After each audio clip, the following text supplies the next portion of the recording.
Perkenalkan Mas, kami dari mahasiswa UMP. Kami izin untuk tes wawancara guna untuk melengkapi tugas kami. Oh ya, sebelumnya perkenalkan, nama saya Fahri Nur Safli. Eh, saya dari mahasiswa UMP ya Mas. Untuk pertanyaan yang pertama, apa yang membuat Mas melatar belakangi Mas bisa untuk membuka usaha ini? Saya melatar belakangi yang pertama ya mengenai keluarga gitu, karena kan saya itu membangun ini itu karena ada tujuan yang ingin dicapai. Salah satu ya mengenai kehidupan yang lebih baik ya tuh. Jadi yang kedepannya bisa memberikan banyak manfaat dari kehidupan yang kecil, dari kebutuhan primer maupun sekunder, seperti itu. Yang kedua ya saya untuk membahagiakan atau menafkahi, atau istilahnya itu balas budi kepada orang tua. Jadi kita harus punya eh, punya peluang yang harus dikerjakan. Makanya saya membangun ini tuh banyak sebenarnya tujuannya itu, salah satunya. Untuk selanjutnya, bagaimana sih prosedurnya Mas untuk membuka usaha ini? Ya prosedurnya itu ya banyak. Yang pertama kita harus memiliki uh, ijazah sesuai dengan kompetensinya, sesuai dengan syaratnya. Yang kedua kita harus mengikuti pelatihannya supaya menjadi uh, orang yang tersertifikasi, karena kita melakukan sesuatu itu harus tersertifikasi, harus jelas mengikuti pelatihannya di mana gitu, ada tanda bukti sertifikatnya tuh. Yang kedua harus menyiapkan tempatnya, dari toilet, dari ruang tunggu, dari background untuk foto pasien, kemudian dari ruang pelayanan. Berarti semuanya itu harus disiapkan secara matang ya Mas? Betul, disiapkan secara matang. Betul. Eh, untuk selanjutnya, bagaimana sih Mas secara perkembangannya praktek atau usaha Mas ini hingga saat ini? Sejarah saya itu dulu, saya itu hanya karyawan di rumah sakit swasta saat itu. Setelah itu saya diajak oleh teman atau rekan kerja saya di rumah sakit.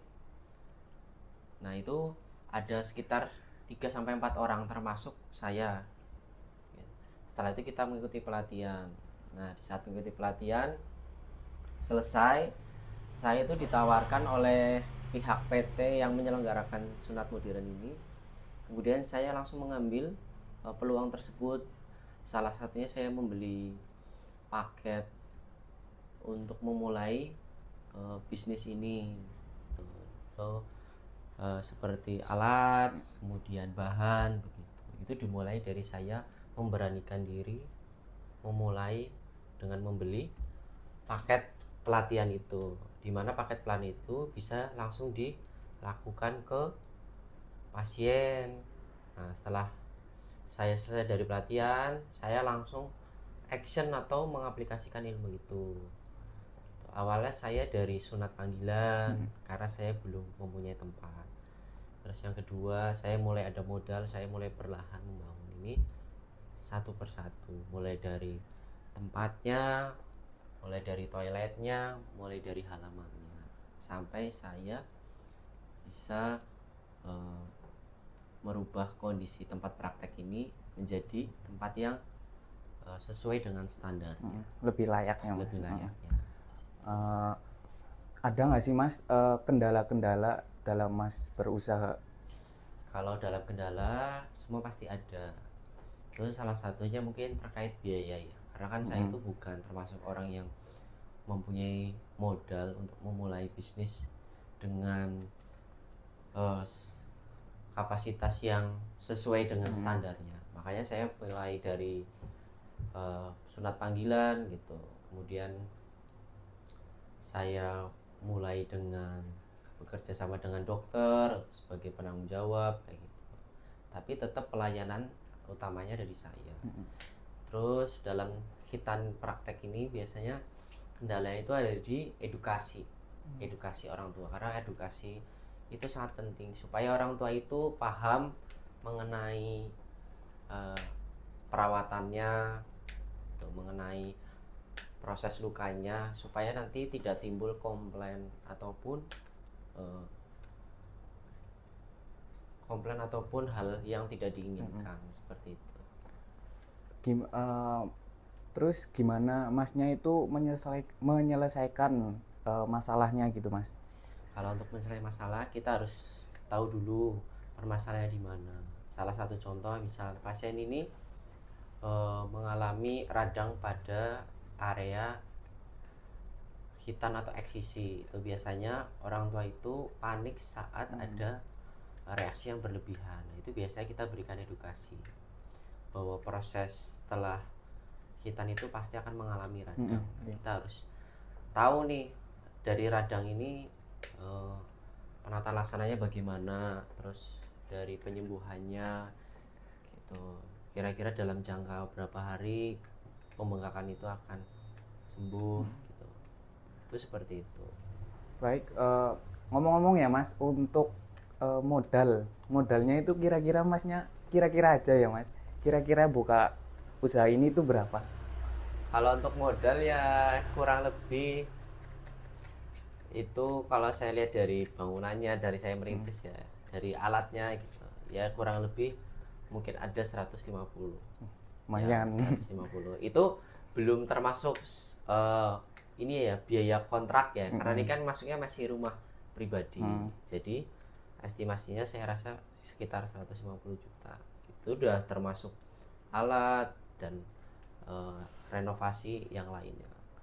Itu. Untuk pendapatannya kira-kira per bulannya itu berapa mas kalau boleh tahu? Kalau untuk pendapatan itu biasanya kita hitungnya per bulan ya, bukan per pasien. Karena kan yang namanya praktek kita ini kan musiman. Kalau lagi musim liburan itu ada, kalau lagi nggak musim liburan itu ya tetap ada, tapi tidak sebanyak saat musim liburan. Kalau per bulan itu kalau bersihnya itu ya sekitar mungkin ada sekitar 8 juta sampai 10 juta bersihnya ya. Karena kan kita harus untuk pembelian alat lagi, karena yang kita pakai kan alatnya itu sekali pakai. Seperti itu. Untuk suka dukanya mas membangun praktek usaha ini itu apa aja mas? Untuk dukanya saya dulu sering datang ke pertemuan PKK, jadi saya harus mengurangi rasa malu saya untuk memberikan informasi hitan itu, karena kan tidak banyak orang yang mau seperti itu ya, sudah layaknya seperti sales ya gitu. Sampai akhirnya saya bisa dikenal praktek hitannya tuh berawal dari saya door to door gitu, dari pertemuan ke pertemuan ibu di setiap daerah atau warga-warga di tempat kecamatan, di setiap kecamatan kayak gitu. Kalau sukanya banyak ya, lebih banyak sukanya daripada dukanya. Cuma lebih pedih dukanya. Iya. Begitu. Gini loh mas, sebelum masnya itu membuka usaha ini, apa masnya punya pikiran untuk membuka usaha? Berawal dari saya door to door gitu, dari pertemuan ke pertemuan ibu di setiap daerah atau warga-warga di tempat kecamatan, di setiap kecamatan kayak gitu. Kalau sukanya banyak ya, lebih banyak sukanya daripada dukanya. Cuma lebih pedih dukanya. Iya. Begitu. Gini loh mas, sebelum masnya itu membuka usaha ini, apa masnya punya pikiran untuk membuka usaha lain gitu? Untuk itu saya pernah berpikir ingin membuka usaha seperti makanan ya, di makanan atau di pakaian. Cuma yang saya pikirkan banyak saingannya, kemudian belum nanti untuk modal kembali. Ya. Walaupun modalnya tidak seberapa, tapi effortnya itu juga sangat luar biasa. Sangat luar biasa. Makanya saya lebih memilih hitan karena yang saya lihat walaupun tidak setiap hari, tapi sekali kita mengerjakan pasien itu lumayan. Bisa menghidupi keluarga. Untuk cabangnya gimana Mas? Sudah ada atau belum? Kalau untuk cabangnya belum ada. Karena saya beberapa kali sempat ditawari, cuma saya belum bersedia karena saya masih fokus ke pelayanan ini dulu sampai benar-benar bisa berjalan tanpa ada saya. Untuk yang terakhir itu kami minta tipsnya gimana itu buat para perawat yang ingin berusaha atau berwirausaha di bidang seperti Masnya gitu. Tipsnya gimana?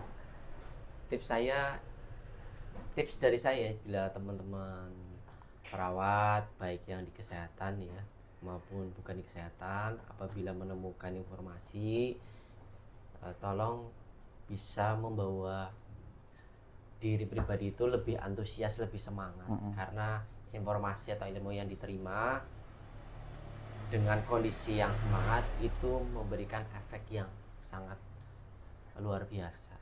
Itu kemudian setelah kita mendapatkan informasi, segera aplikasikan. Mau bagaimanapun kondisi kita, siap ataupun tidak, ada ataupun tidak, segera dilakukan. Karena ilmu yang baik adalah ilmu yang segera dicoba gitu, dengan niat maupun tekad. Seperti itu saya, kurang lebihnya seperti itu. Kemudian difikirkan langkah awal yang harus dilakukan untuk mengembangkan. Salah satunya ya seperti kita menginformasikan melalui keluarga yang lebih dekat, karena yang akan membantu usaha kita adalah keluarga kita sendiri, orang-orang terdekat kita sendiri. Seperti itu dari saya untuk tipsnya. Kalau untuk triknya, lakukan seunik mungkin atau selucu mungkin supaya untuk menarik perhatian. Untuk menarik perhatian klien atau customer kita, karena semakin unik, semakin lucu, itu akan menarik perhatian gitu. Jadilah yang berbeda. Baik Mas, terima kasih sudah mau berbincang-bincang, sudah mau wawancara dengan kami. Mohon maaf bila kami ada salah tutur kata. Terima kasih Mas. Wassalamualaikum warahmatullahi wabarakatuh. Sama-sama. Waalaikumsalam warahmatullahi wabarakatuh.